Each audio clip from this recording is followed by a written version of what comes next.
AITA for giving crappy Christmas gifts and ruining my marriage. Throwaway account for anonymity. I, a 31-year-old female, married my soon-to-be ex-husband, a 33-year-old male, in 2018. My in-laws never liked me and made it clear. STBX insisted that they're just putting up a tough exterior and they'll grow to love me. To show how evil they are, one time I joined them for dinner and brought a cake I'd made because I was always raised to be a gracious guest.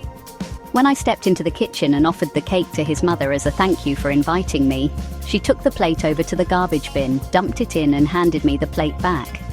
When I told my husband what she did, he confronted her, and all of a sudden the crocodile tears started and she claimed she grabbed the plate but didn't get a good grip.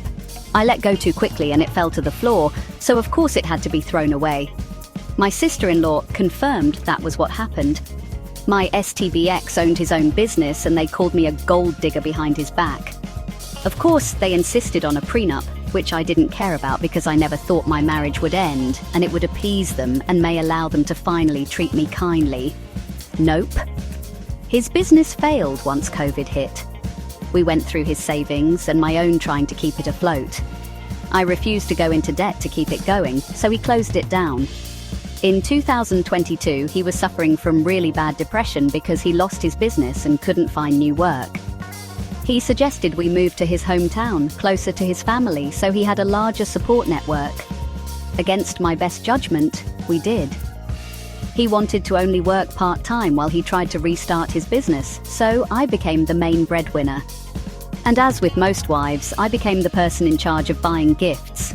Stupid old me thought buying them thoughtful, expensive gifts would finally make them see I wanted to be accepted by them. Gifts to us were a couple's gift, but clearly for my STBX only. Every holiday was spent with them. Monthly dinners with the whole family.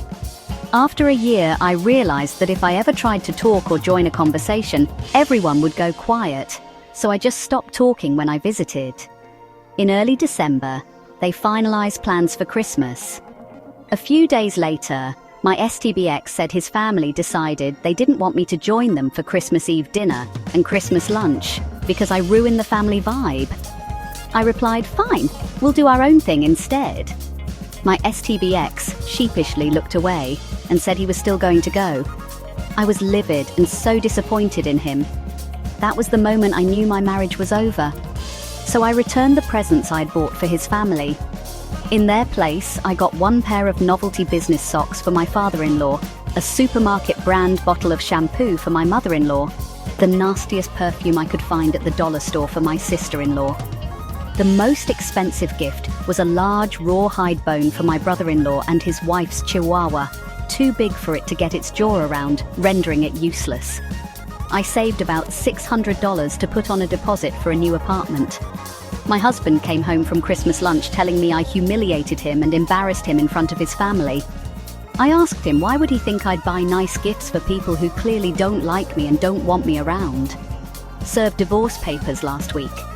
Remember how he was supposed to be a millionaire by now, so we had that prenup. STBX is not eligible for any of my savings. It was required to keep separate accounts or alimony. He doesn't have money for rent and auto insurance. Not my problem anymore. Some of my friends and family are on my side and proud that I went out in a blaze of glory. Others are telling me I was being way too petty, which isn't really like me. So AITA,